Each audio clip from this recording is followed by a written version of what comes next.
Leo asubuhi kwenye hili poli zinasikika sauti za mabinti wawili. Zote ni sauti za kutia huruma, zikimbembeleza baba yao mzazi asifanye jambo alilokuwa amekusudia kufanya. Mmoja hapo akawa anamwambia baba yao kwamba asiwaue, na mwingine akawa anamuuliza ni sehemu gani ambayo anawapeleka. Lakini wapi, yeye yupo kimya tu, ikionyesha ni jinsi gani anavyodhamiria kutimiza yote yaliyomo moyoni mwake. Sasa huko alipokuwa anawapeleka, ghafla akatokea mwamba akiwa kwenye kanzu ya rangi nyekundu. Inaonekana alikuwa akisubiria maeneo haya kwa ajili ya kazi hii maalum. Punde si punde, mzee baba naye akatia timu maeneo haya, binti yake mmoja akiwa mabegani na mwingine akiwa amemshika mkono. Ni wazi kabisa kuna biashara ambayo inakwenda kufanyika leo maeneo haya. Basi mwamba akana mkabidhi mzee baba mfuko ambao inaonekana ndani yake kuna kitu cha thamani. Alafu na yeye akana wakabidhi mabinti zake ambao wote wamefungwa mikono, na tena binti yake mkubwa akiwa amefungwa mikono na miguu ili mradi wasije wakakimbia. Basi baada ya makabidhiano, mwamba akageuka na akawa anaondoka na hao mabinti wawili. Sasa wakati mzee baba naye anageuka ili aondoke zake, akakutana hana kwa hana na Ruby mkubwa. Emenike, ni shetani gani yule mkabidhi wa jukuu zangu?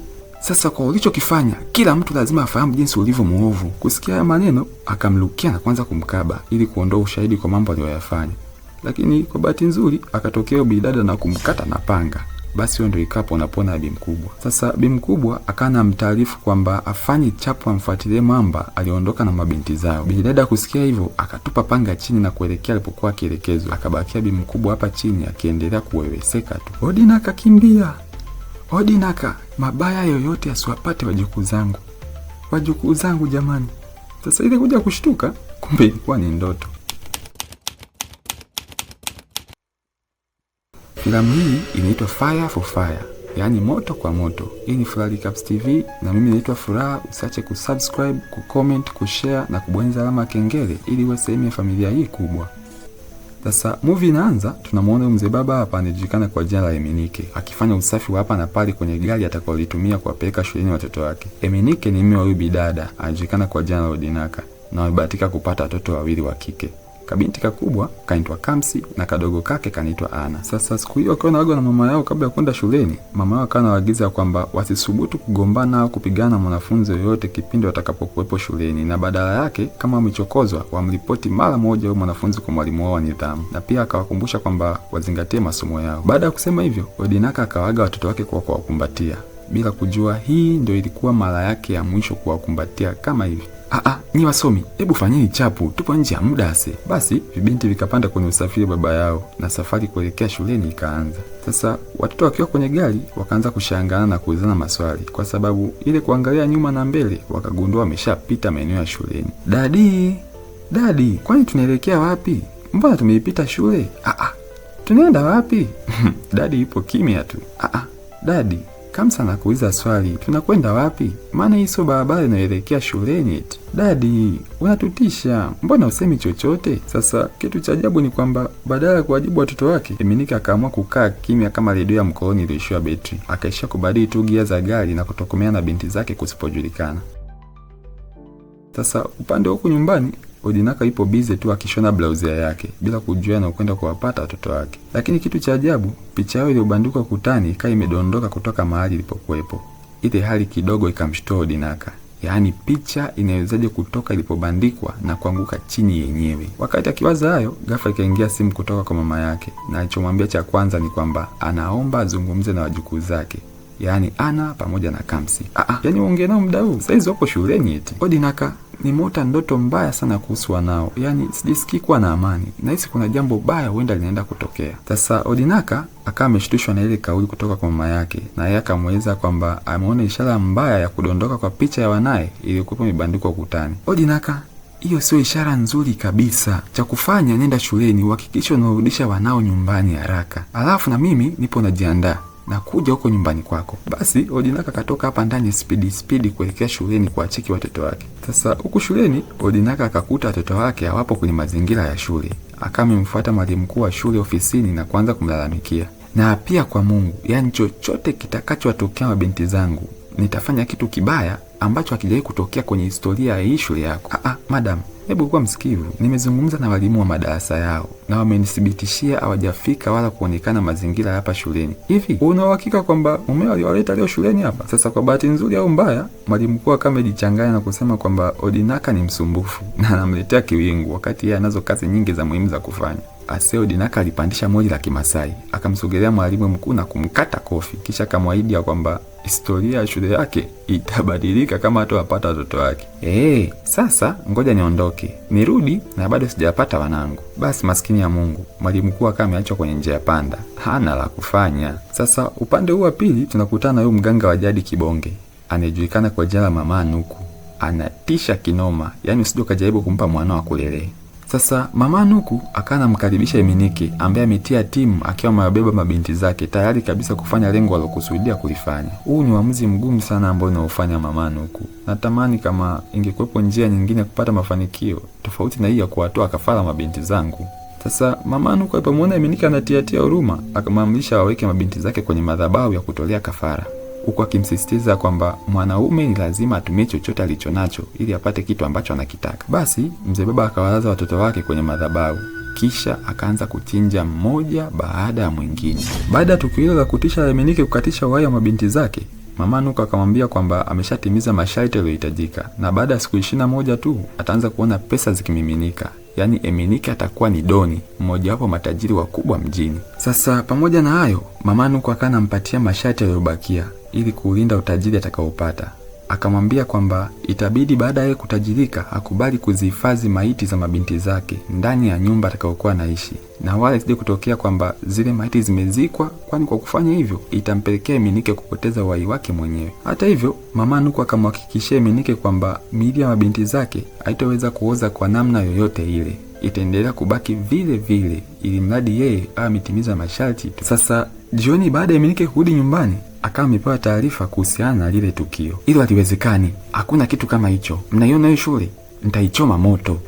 Wanasema sikuwapeleka shuleni. Mabinti zangu niliwateremshia getini mimi mwenyewe, na kitu cha kwanza baada ya kuwateremsha ni wao kunipungia mkono wakiniaga. Daddy bye bye. Daddy bye bye. Kabla sijageuka na kuondoka, hiyo shule tutaichoma moto. Hakuna mwalimu ataniambia chochote nimuelewe. Hiyo shule lazima ipigwe moto. Yaani mabinti zangu kabisa wapotee kizembe namna hii. Sasa wakati Eminike akiendelea siasa zake, mama mkwe wake akawa anamkata jicho, maana anajua huyu ndo alimuona kwenye ndoto akiwauza wajukuu zake. Eminike, ni sehemu gani ulipowapeleka wajukuu zangu? Kwa maana sikuelewi. Mama please, nimeshasema kwamba niliwatemshia kwenye geti la shule. Tena binti yangu mdogo akaniomba niwanunulie mapapai. Hivyo ndivyo alivyoniomba kabla kuingia darasani. Wakati huo Dinaka ni machozi tu, analia tu maskini. Lakini watuchanganya. Walimu wa shuleni wanasema wakumuona Ana wala Kamsi. Ina maana wewe ukuwafikisha tu shuleni. Tumia akili yako vizuri wewe. Wao wanakataa kuwajibika kwa sababu wanafahamu vizuri jinsi nitakavyowashughulikia. Sasa ngoja nisongee sana. Nikusanye nguvu. Yaani kwa kinachokwenda kuwatokea. Sasa siku iliyofuata kukaa kumeitishwa kikao na bibi mkubwa hapa ambaye ni mama yake na Eminike. Na kikao kipoanza, mama yake Dinaka akawa ndiye msemaji wa kwanza. Eminike, nataka nikuulize hili swali kwa mara ya mwisho. Ni sehemu gani ulipowapeleka wajukuu zangu? Hakuna mfu. Ndiyo maana yake, kwa sababu kwenye ndoto niliyoiota nilikuona. Kwa nataka kumaanisha kitu gani? Kwamba anaweza kuwafanyia kitendo kibaya watoto wangu? Kwa sababu nashindwa kukuelewa hizo habari zako za ndoto. Ndoto imekuwa ndoto tokea ulipofika kwenye hiki kikao. Ndio nasema sasa. Wajukuu zangu sio kwamba walikuwa ndege poli, eti waote tu mbawa na kupotea kusipojulikana. Sasa nisikilizeni. Inabidi tumtafute mtaalamu ambaye atatuonyesha kila kitu kuhusiana na kupotea kwa watoto wetu. Na washangaa mjue.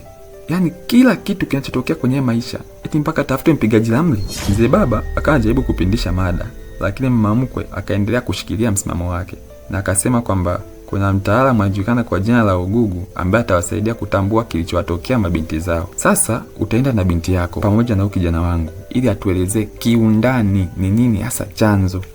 Unajua inashangaza, yaani wajukuu zangu wote wawili, bora angekuwa mmoja, lakini wapotee wote wawili. Mba kwanu. Mimi sina mashaka yoyote. Twende tu kwa huyo mtaalamu wenu. Kesho yake safari ya kwenda kumuona mtaalamu ikafika. Kwa huyo mtaalamu anayefahamika kwa jina la Ugugu. Stop! Obwenje, unafanya nini hapa kwenye ardhi yangu takatifu? Wakabaki wanashangaana, anayezungumziwa ni nani? Naongea na wewe hapo Dinaka. Au Obwenje sio jina lako? Dinaka ni jina langu, lakini sio hilo lolitaja. Mimi siitwi Obwenje. Nyamaza kabla sijakupiga na ukichaa. Wewe ndio chanzo cha umaskini wa mumeo miaka nenda rudi.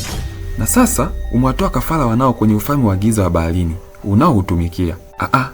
Mtaalamu, hilo haliwezekani. Mungu aipushie mbali. hata sielewi unazungumzia kitu gani. Mama, mbona kama anafanya kunisingizia? Mtaalamu, ninamfahamu binti yangu nje ndani. Nadhani utakuwa umejichanganya tu. Hebu ishia hapo hapo. Ikwensu, unamaanisha nini kusema mtaalamu amekosea? Vipi kama ingekuwa ndio mimi nimedabwa, ungesema mtaalamu amekosea? Mtaalamu, wewe endelea. Wewe funguka kila kitu unachokifahamu. Tafadhali. Mama na mtoto wamewekwa mtukati, hawana la kufanya maskini. Vunja hii ndoa sasa hivi. La sivyo atakutoa na wewe kafara. Endi kwa hii ndoa imeishia hapa sasa hivi. Odinaka Ikwenso, kama unajipenda kimbia haraka. Toa vitu vyako uondoke kwangu, kwa sababu hii ndoa basi tena.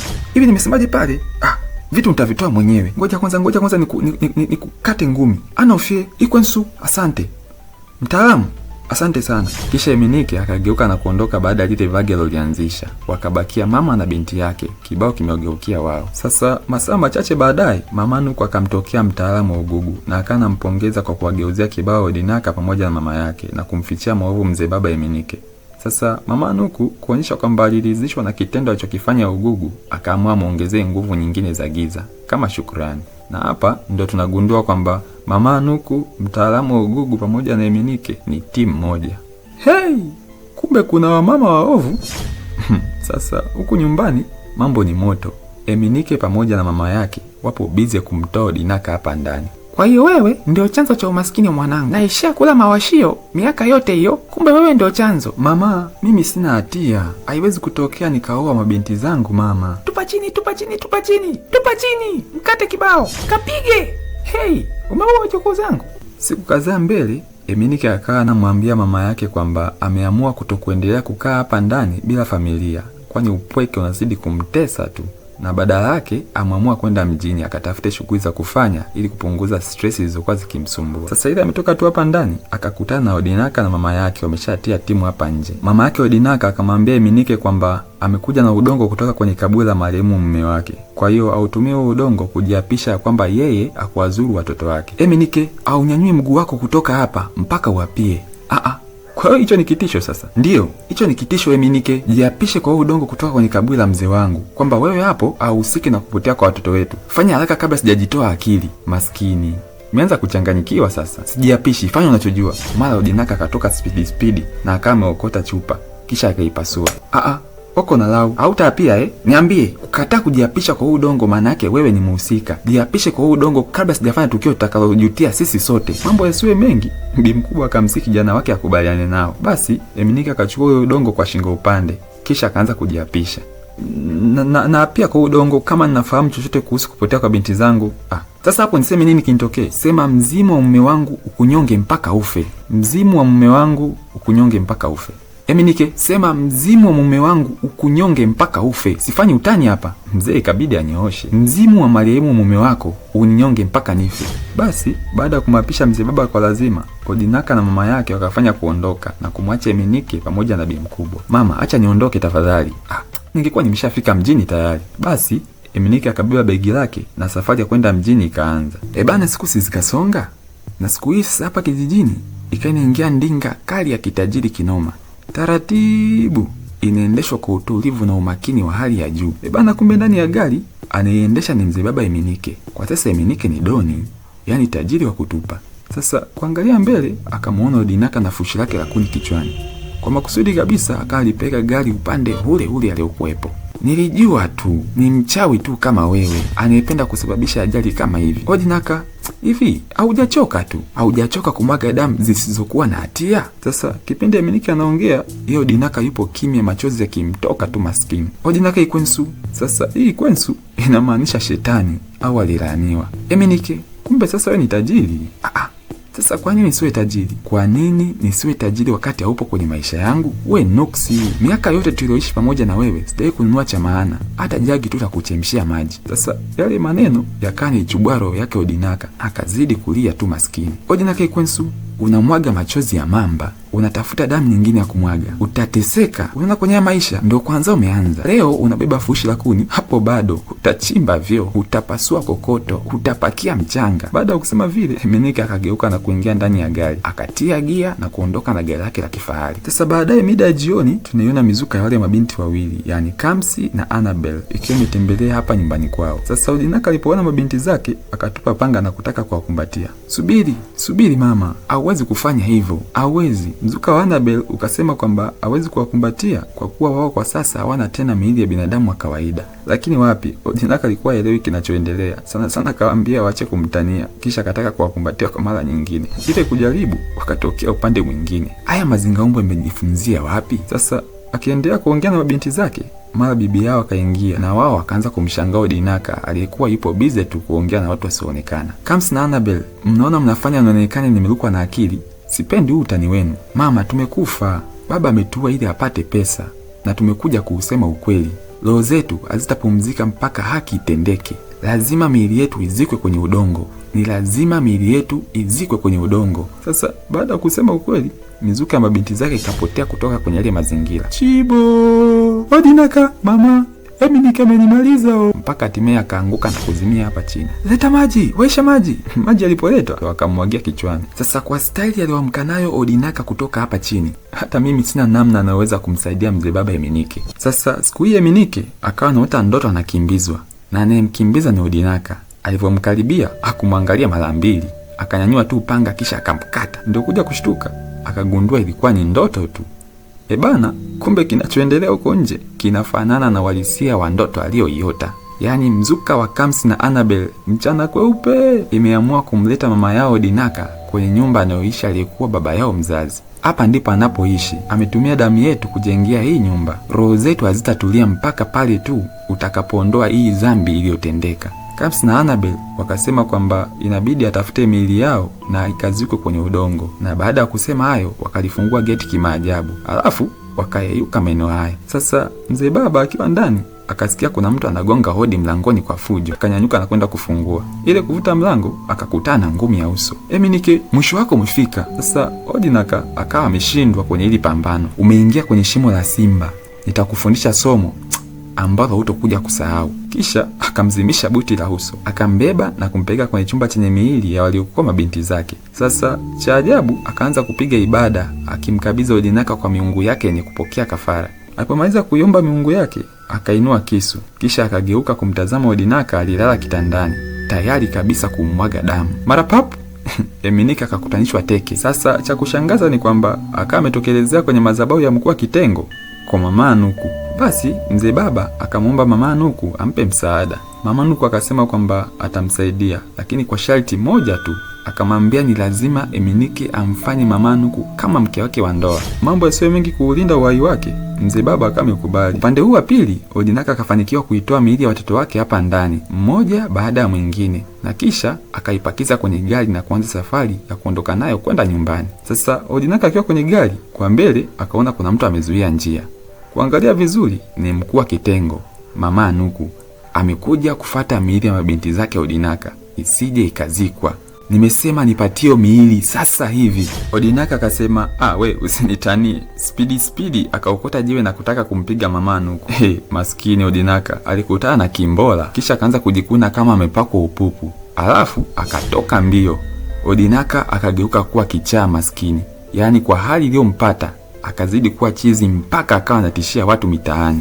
Sasa siku ambayo Mama Nuku alikuwa akisubiria kwa hamu ikawa imefika. Leo hii mzee baba Emenike akaamua kumpeleka Mama Nuku kwa bi mkubwa ili amtambulishe, yani kama mchumba wake atakayefunga naye ndoa. Basi bi mkubwa kwa bashasha nyingi akawa anapokea wageni wake kwa furaha kama zote, bila kujua huu ugeni wa leo unahusu kitu gani. Basi bi mkubwa akawaandalia benchi kisha wakakaa. Simfahamu? Mwanamke alikuja naye ni mfanyabiashara mwenzako nini? Huyu ndiye mwanamke nilitaka kumuoa, malkia wa moyo wangu.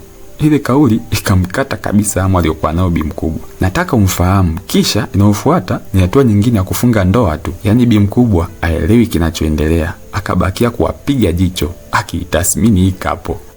Cheki mtoto huyo. Piskali kabisa haijawahi kutokea. Emenike, tuonani faraga mara moja. Naomba tuongelee pembeni. Hey, Mama Nuku ana kila dalili za kukataliwa. Sasa upande huu Bi Mkubwa akawa anamsubiria kijana wake kwa hudi na uvumba. Eminike, dishi limecheza.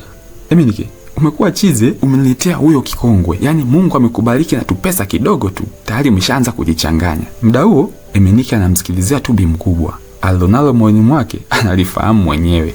Huyo mwanamke ni lika langu kabisa. Basi na yeye mzee baba akaanza kujitetea. Akamwambia Bi Mkubwa kwamba umri sio tatizo, bali umri ni namba tu.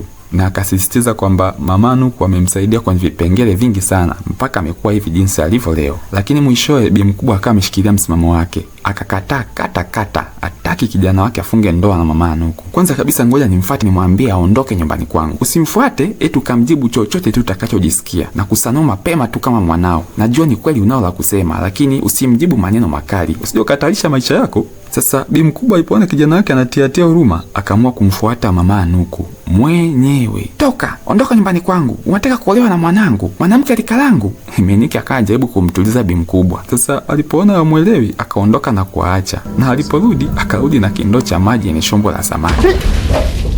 Mpumbavu wewe. Ondoka kwangu na achana mwanangu, mshangazi wa D2. Sasa Mama Nuku akakasirika na akampiga kimbola cha macho. Alafu akaondoka. Akabakia Bi Mkubwa akilalamika ya kwamba hana uwezo wa kuona. Sasa baada ya kumsaidia mama yake aliyekuwa haoni, mzee baba akapanda kwenye gari lake na kuanza kuondoka akimwacha Bi Mkubwa akiteseka.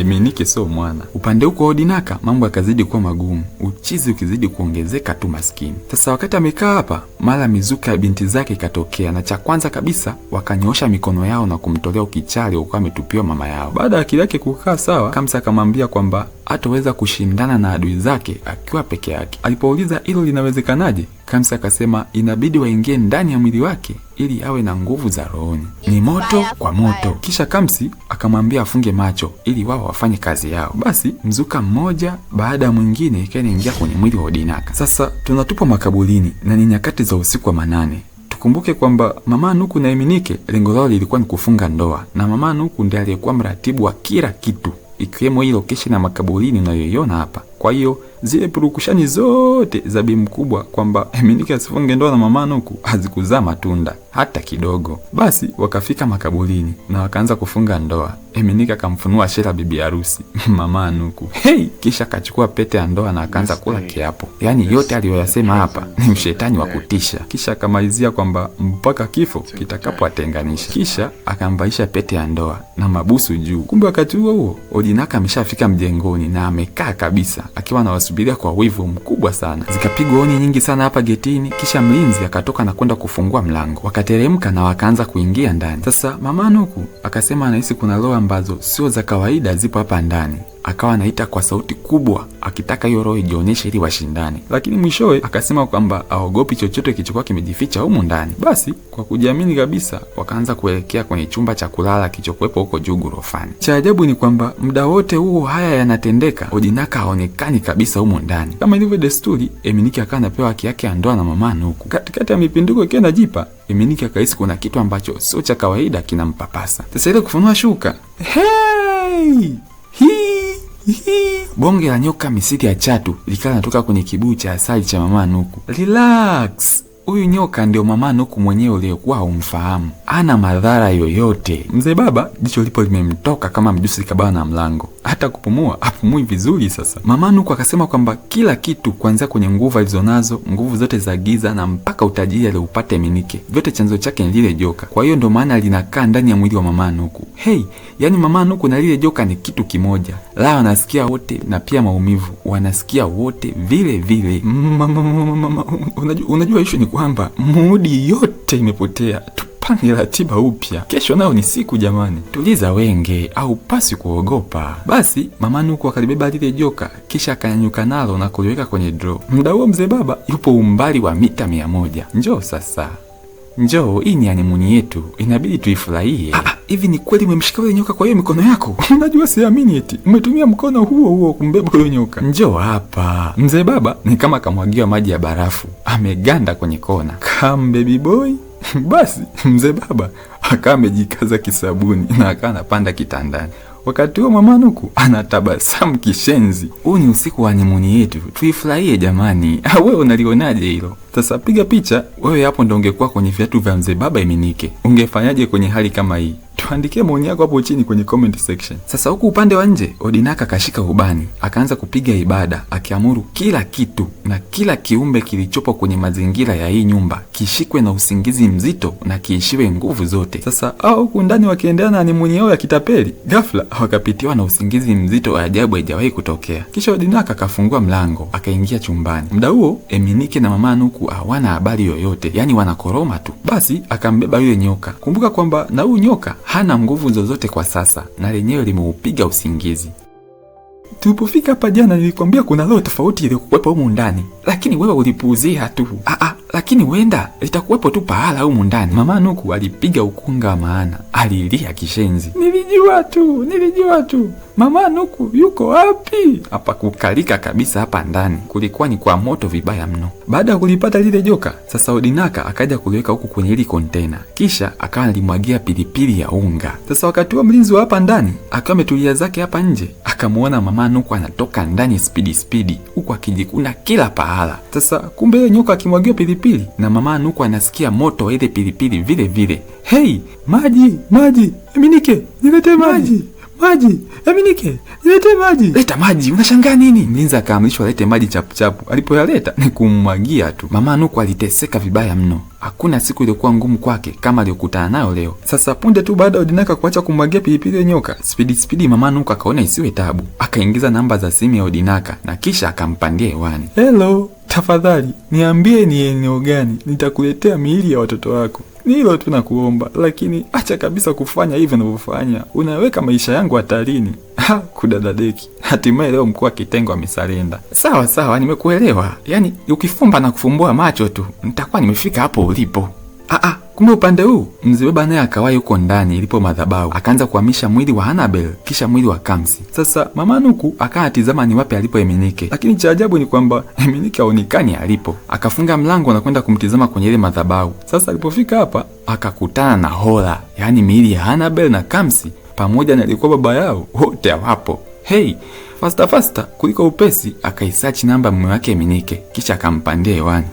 Kumbe wakati huo Eminike ipo kwenye gari lake na tena haijulikani anaelekea sehemu gani. Mara simu ikaingia. Alipogundua anaipiga ni Mama Nuku, akawa anaonyesha kila dalili za kutotaka kuipokea. Hatimaye akaokota. Eminike, tafadhali nakuomba tafadhali, kumbuka mimi ndo nimekufanya wewe uwe mtu mbele ya watu.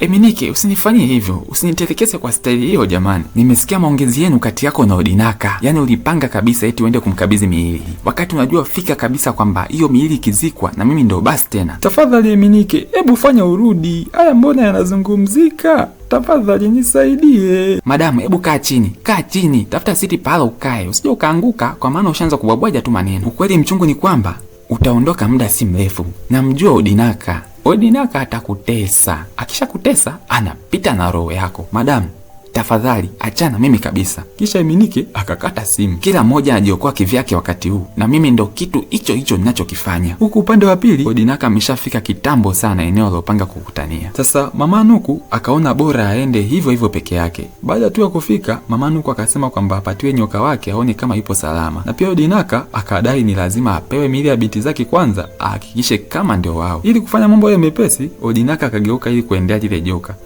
Mara ghafla Mama Nuku akavuta chuma. Sasa ile Odinaka arudi tu hapa akakutana na chuma hana kwa hana. Ikapigwa chuma ya kwanza, ikapigwa chuma ya pili. Risasi zote zikawa zimedunda. Sasa Odinaka akamtoa yule nyoka, akageuka naye na kisha akamtia kiberiti. Cha kushangaza ni kwamba kipindi moto unamteketeza yule nyoka, na yeye mkuu wa kitengo Mama Nuku akaanza kuungua. Akapiga ukunga maana kabisa. Akateseka na kuteseka. Kisha akakata moto. Baada ya kukata moto akawa mweusi. Ukisikia mweusi ti ndo hii hapa sasa. Huku upande wa pili, kumbe mzee baba ameshapeleka miili ya binti zake kwa mtaalamu wa Ogugu. Basi Ogugu akasema kwamba amefanya vyema kujisalimisha na kwamba atampatia ulinzi pamoja na hifadhi ya miili ya binti zake. Toa kanzu yako kwa ajili ya zindiko. Eminike akatoa kanzu yake kisha akaanza kuwekewa kinga.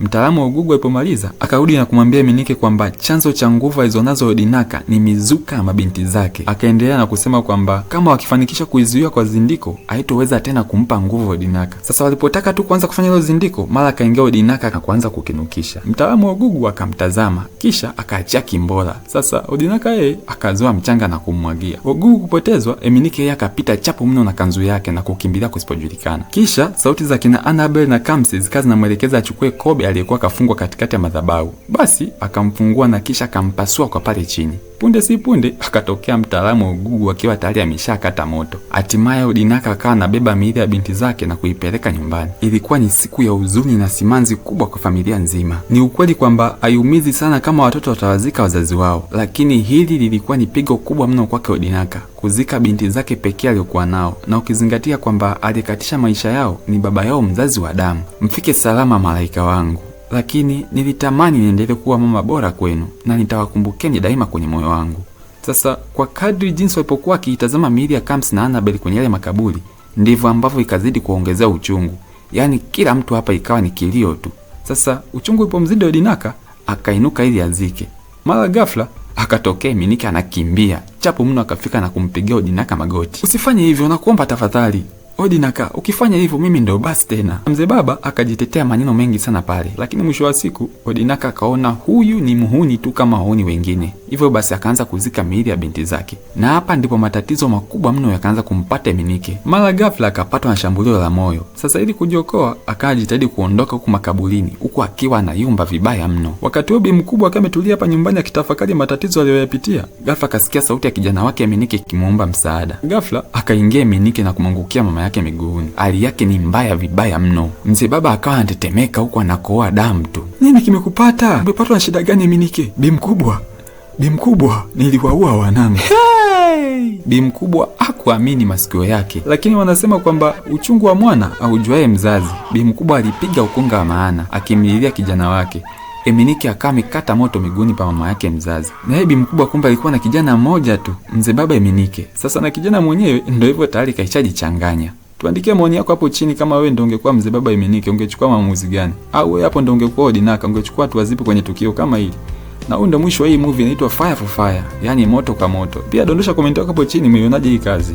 Hii ni Furaha Recaps TV, naitwa Furaha, tukutane kwenye video inayofuata. Salute.